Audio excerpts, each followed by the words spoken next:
Hello everybody, welcome to VenTalk Live. And although I say this every month, but I really feel great to be back, okay? So it's an enjoyable time for me each time I get the news that I'm the next host for VenTalk. Alright, so on behalf of our viewers, good evening, Venerable Pen Si. Good evening, Joshua, and good evening to everyone. Now, Venerable, in last month's VenTalk, right, we discussed about how to ensure that we can meet the Buddha's teachings every life when we come back. And that will go into infinity. So Venerable said that the way that we can do this is to find an organization that provides an excellent teacher, excellent teachings, and harmonious community environment. Yes, and BW Monastery is such an environment. And in this environment, the excellent teacher will guide us, the disciples, and using the teachings to develop our wisdom and compassion and to create karma again, to come back into this environment, into the next life, the next and the next. Then we come back into this environment to continue our learning again. So this virtuous cycle repeats. We also learn that the goal of learning and practicing the Buddha's teachings is to achieve liberation or Buddhahood. So this does not only have this is not just the happiness of this life, but also future lives, the lives ahead. But Venerable, actually I still have one question. I know that there are many Buddhists, right, who aspires to go to this wonderful place, this beautiful place called Amitabha's Pure Land.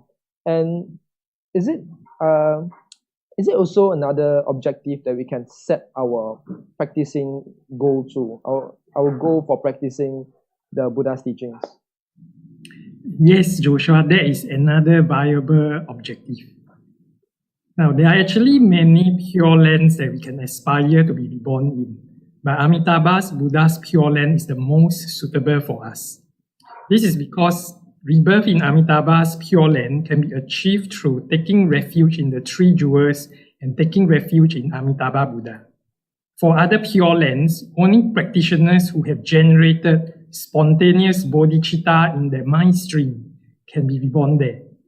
So in a way, Amitabha's Buddha's Pure Land is the easiest to be reborn in. And not only that, after you are reborn in Amitabha's Pure Land, you will not die again until you achieve your ultimate goal of achieving Buddhahood. So in other words, you have effectively liberated yourself from cyclic existence after being reborn in Amitabha's Pure Land. I see. Venerable, you say that being reborn in Amitabha's Pure Land, right, means you're liberated from a cyclic existence. So is it really true that we can be reborn in the Pure Land just by chanting the Buddha's name? I think a lot of us heard this before. Actually, the most important thing is what is your mindset when you are chanting the Buddha's name. So chanting the Buddha's name in Chinese is nian fo. Okay, but you will notice that the character for nian doesn't have a ko, it doesn't have a mouth radical. Instead, it's made up of the radical jing, okay, which means now, this current moment, on top of another radical xing, your mind. Okay, so actually, nian fo means keeping the Buddha in your mind. Okay, so in other words, it's not just using the mouth to chant the name, but to remember the Buddha in your mind when you are chanting the name. So in that case, then, can we say that this is about focusing our mind on the Buddha's name when we are chanting it? It is not just to focus on the Buddha's name. Your mind, okay, your heart, you must be taking genuine refuge in the Buddha while chanting. Okay, so it will be more accurate to say that as you are chanting the name, you must also focus on taking sincere refuge in the Buddha, in your heart. If you are just focusing on the sound, okay, of the chanting without any feeling in your mind, then that is not taking refuge. In this case, you are just practicing concentration. You are not taking refuge. But without taking genuine refuge in Amitabha Buddha, you will not be able to be reborn in his Pure Land. Okay, so taking refuge is a basic requirement.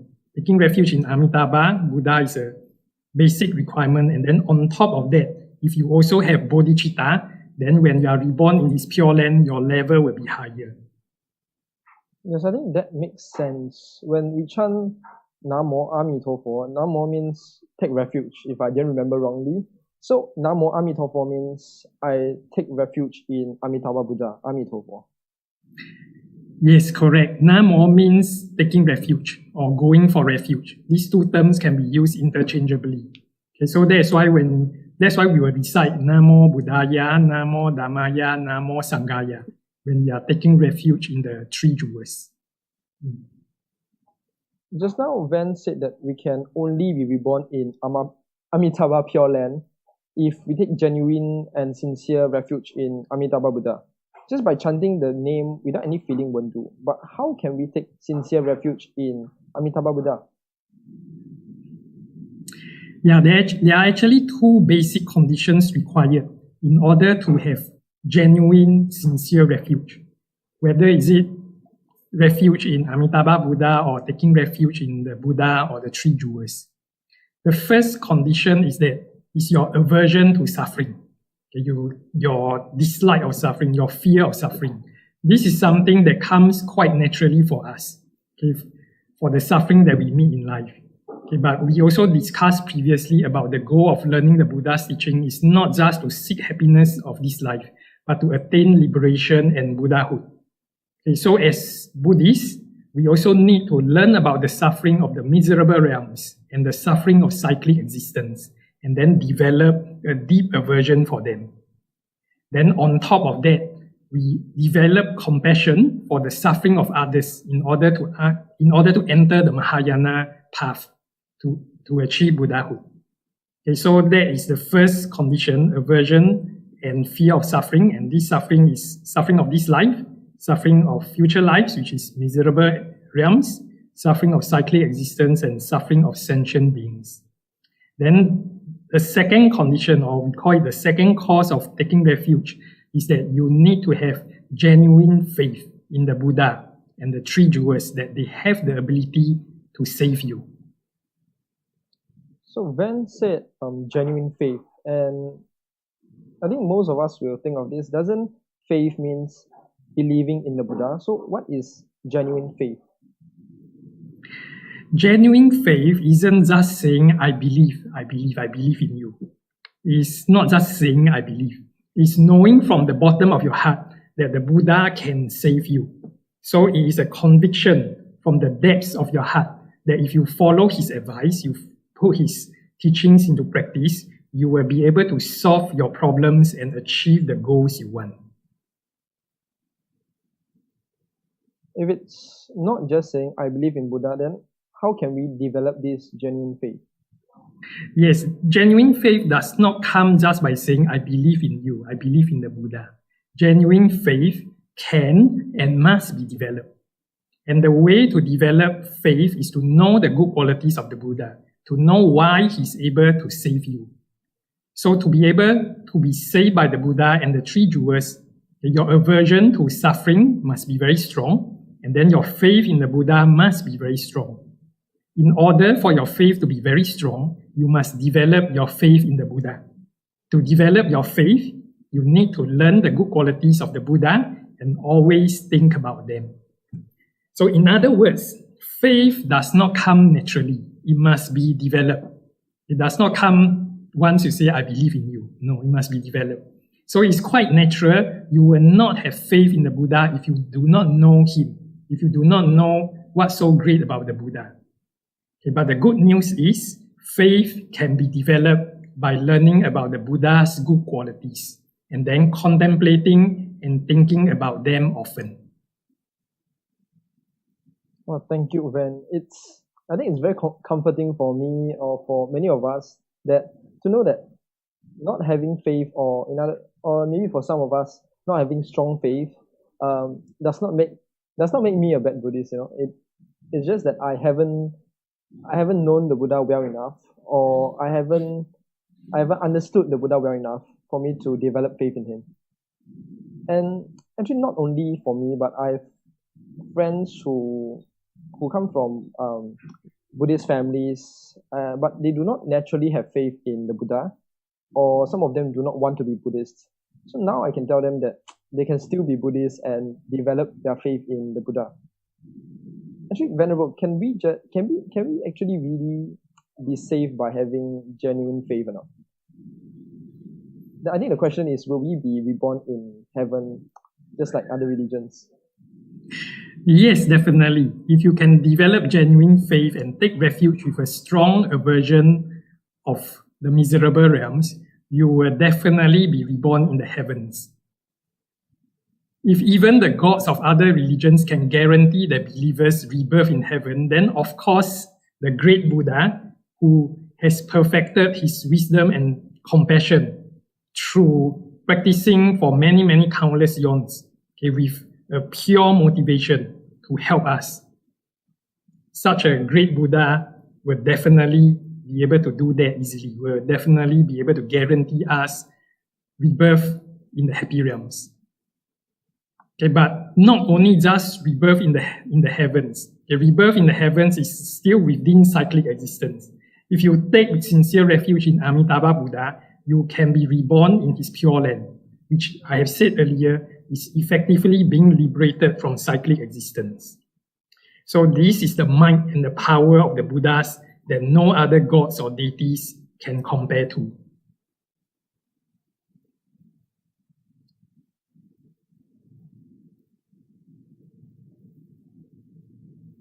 So in order to be reborn in Amitabha's pure land, I would say that just chanting the Buddha's name is not enough.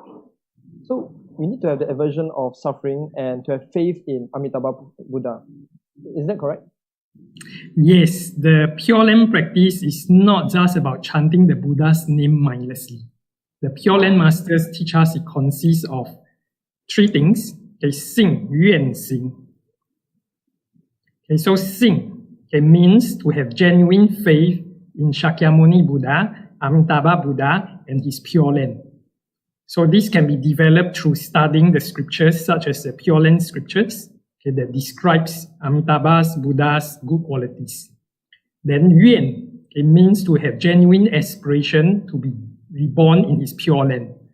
This can be developed, this genuine aspiration can be developed through having a deep aversion and deep fear for the suffering of cyclic existence. And then the third condition, sing, is the practice portion, such as chanting the Buddha's name and then taking refuge in Amitabha's Buddha. Ven, I think this leads us to one more question. Is that last month, right, we talked about high status rebirth. So should we set the rebirth in Amitabha's Pure Land as our objective in practicing the Buddha's teachings, or should we stay here in the world and progress through what we call high status rebirth?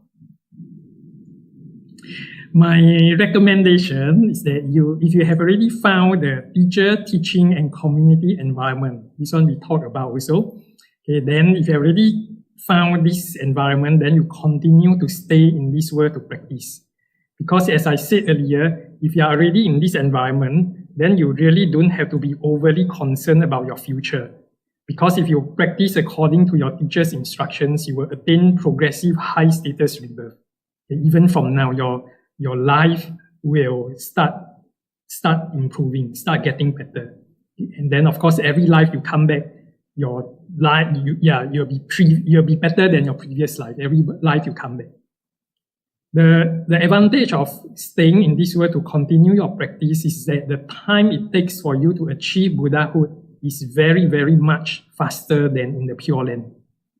The Pure Land Sutra says that the progress made here in this world, if you practice here, the progress made here is in one day is equivalent to practicing for 100 years in the Pure Land. So in fact, many Pure Land masters tell us that after we have practiced in the Pure Land for a period of time, we still need to come back to this impure land to continue our practice.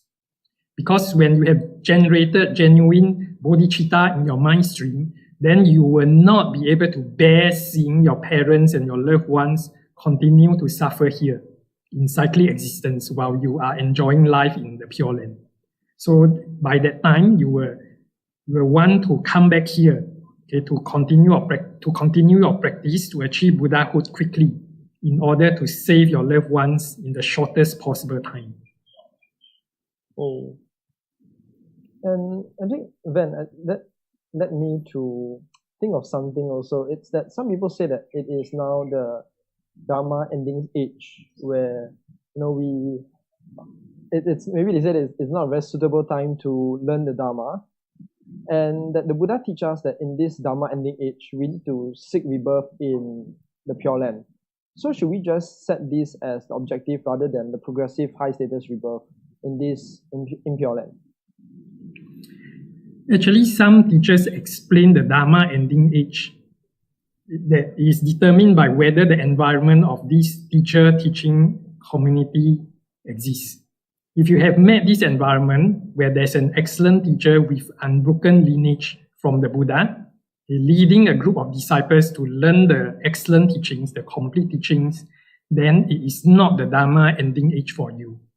In this case, the advice is to set attaining high status rebirth in this impure land, to continue your practice. Because the time it takes for you to achieve Buddhahood will be shorter. Oh, so it's good for me to think that actually that I'm not actually in the Dharma ending age, if I truly have faith. But there are actually still many of us who want to be reborn in the Pure Land, because maybe we find the suffering in this cyclic existence too unbearable, and I just want to be liberated from cyclic existence in my next life, rather than continue being in this impure land full of sufferings. In that case, then should we set our rebirth in Amitabha's Pure Land as our objective in practicing the Buddha's teachings? Well, if that is the case, then you shouldn't just set rebirth in Amitabha's Buddha's Pure Land as your objective. You should still set attaining Buddhahood as your objective.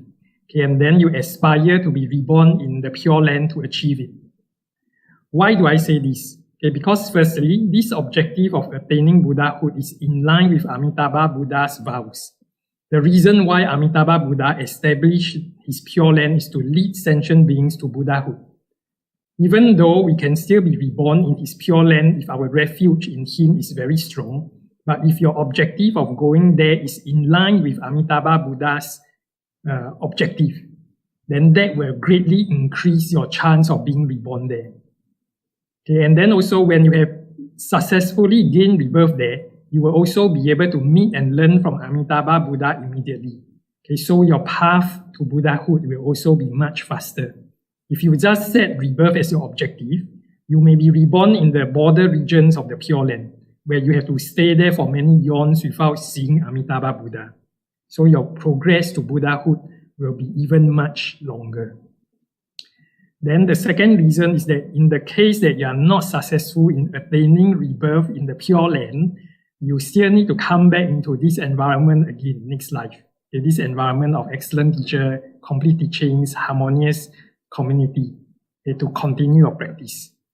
Because you still need to avoid plight over 3 lifetimes in your future life. Then actually, I think touch wood, because I want to make sure that I am reborn there within this lifetime. Yes, but then you must also be prepared for the possibility of not being reborn there. Because if you think about it, if you have been here in this impure land for countless lives already. So this is probably not the first life that you aspire to be reborn in the Pure Land. But why are you still here? Why aren't you now in the Pure Land? It could only mean that you have not met the requirements yet. So you must be fully prepared for another goal in the next life. So therefore, you will need to make sure you can come back into this teacher-teaching community environment in your next life, whether you think you can go to the Pure Land in this life or not. Actually, Ven said in the last VenTalk that in this environment, the excellent teacher will guide us to create the karma again to come back into this environment in our next life, to continue our learning again and again in the next life. So this virtuous cycle, it repeats, right? But how do we create this karma that will enable us to come back into this environment to meet the teachings again in the next life? There is actually a very big question to answer. But the short answer is to practice the Buddha's teachings according to what the excellent teacher guides us. Actually, that makes a lot of sense. But I think it's something for us to think also. And I think this time it's a very smart question. So where do we start? Where do we begin? Yes, all schools of Buddhism, whether Theravada, Mahayana, Tantrayana, whether in Sri Lanka, Thailand, Chinese, Tibetan, okay, all schools of Buddhism agree that the door to entering the Buddha's teachings is to take refuge or to go for refuge to the three jewels. Taking refuge, is it the ceremony that we see in all, if not most, Buddhist temples, no matter which country or tradition it's from? Can I request you to start by telling us what are the three jewels? Okay, sure. Okay, the three jewels are the Buddha, the Dharma, which is his teachings, okay, and the Sangha, which is the community of practitioners. Okay, so for the Buddha, for many people, the Buddha refers to the Indian prince who lived 2,500 years ago in India, who renounced his luxurious life in the palace and the heir to the throne. He became an ascetic, to seek the solution to the problem of birth, sickness, old age, and death. After 8 years of ascetic practices, where he mastered all the spiritual practices known at that time, he still could not find the solution. So he abandoned those practices and meditated under the Bodhi tree, where he achieved enlightenment. And then he became known as Shakyamuni Buddha or Gautama Buddha. This is the historical Buddha that we all know. Yes, Ven, I think that is a story that most of us are familiar with when it comes to the Buddha. Yes, but when we talk about the Buddha jewel, it does not only refer to the historical Buddha. It also refers to anyone who has perfected his wisdom and compassion, just like what the historical Buddha did.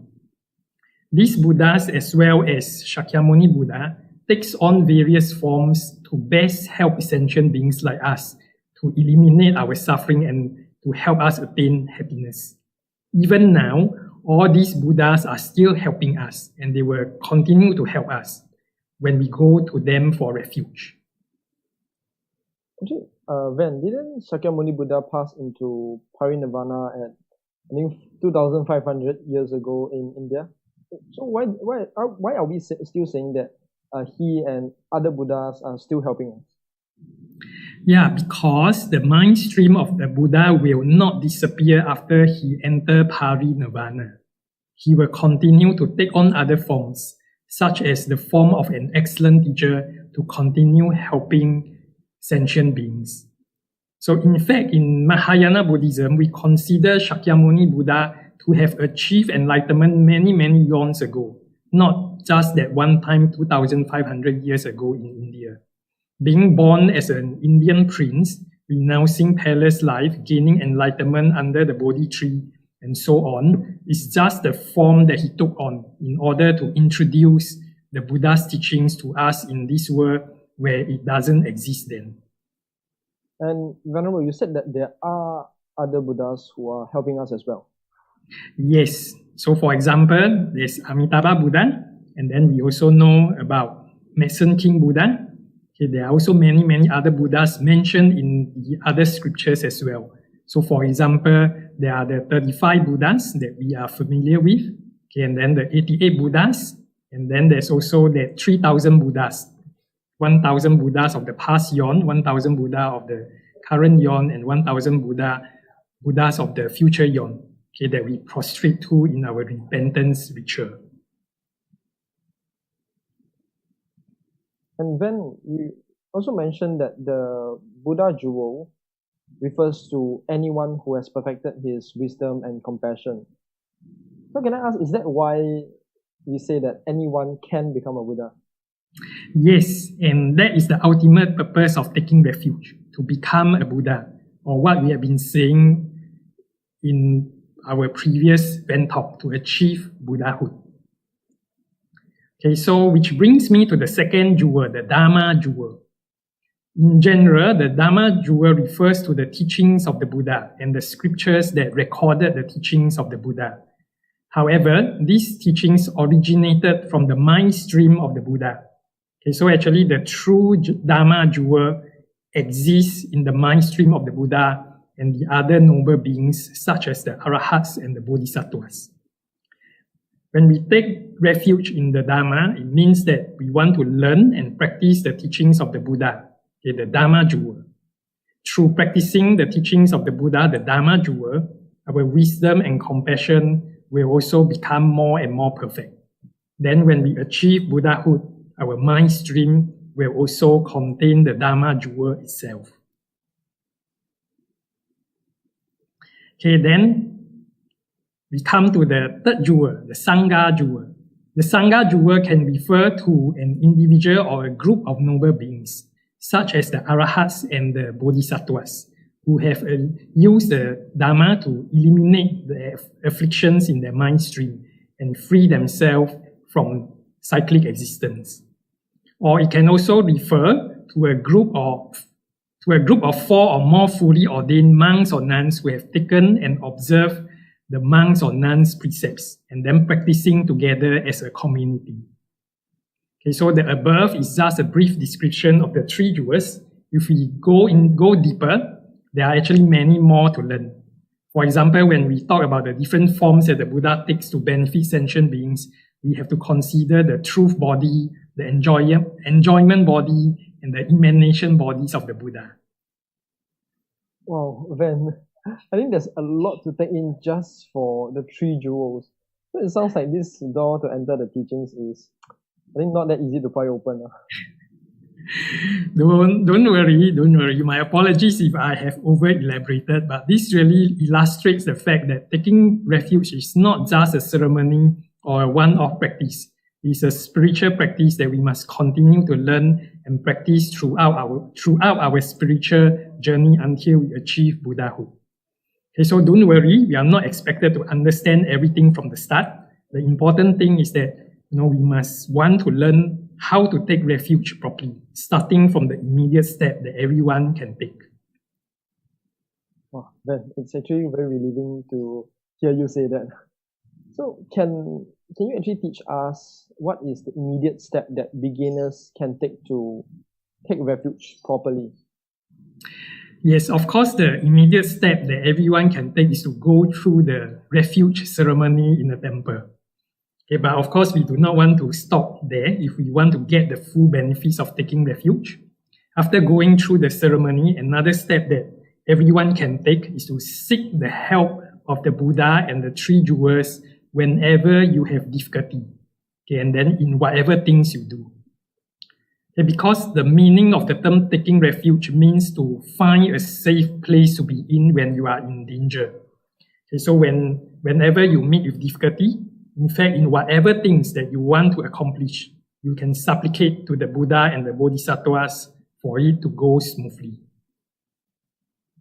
When you talk about this, it sounds a bit similar, or a bit familiar, because this practice of refuge seems to be common with a lot of religions that we hear, especially in a country like Singapore, where we get to know about many religions around us.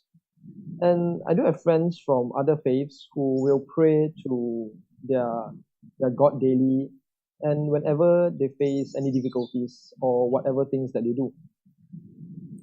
Yes, so this immediate step is the common step that we can all take, and it is actually within our ability.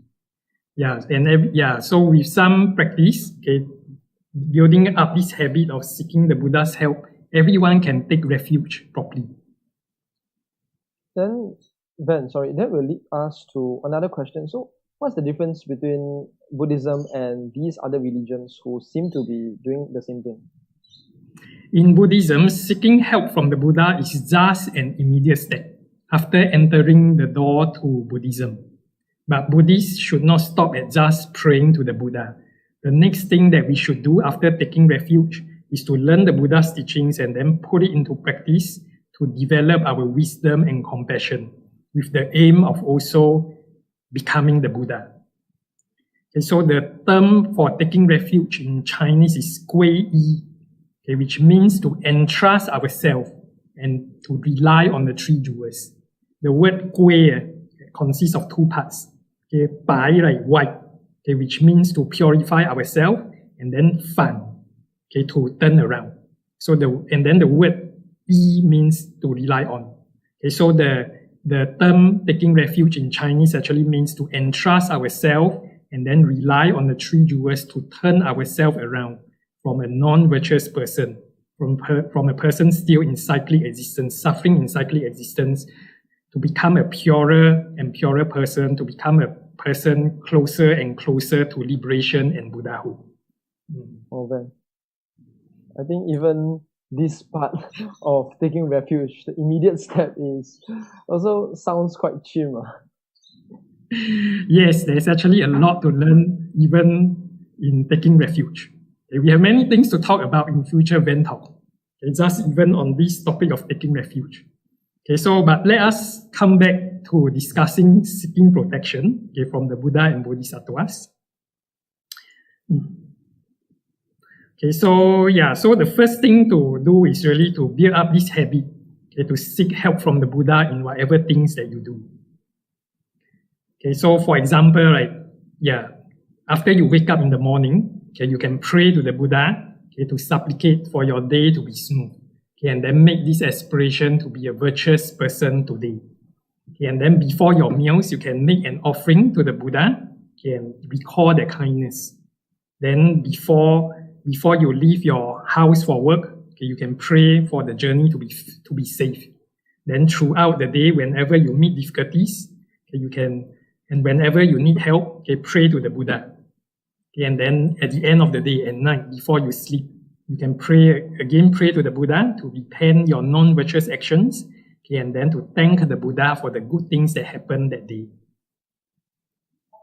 Well, but actually it sounds exactly like what my friends in other faiths do, except now we pray to the Buddha instead of gods of the other religions.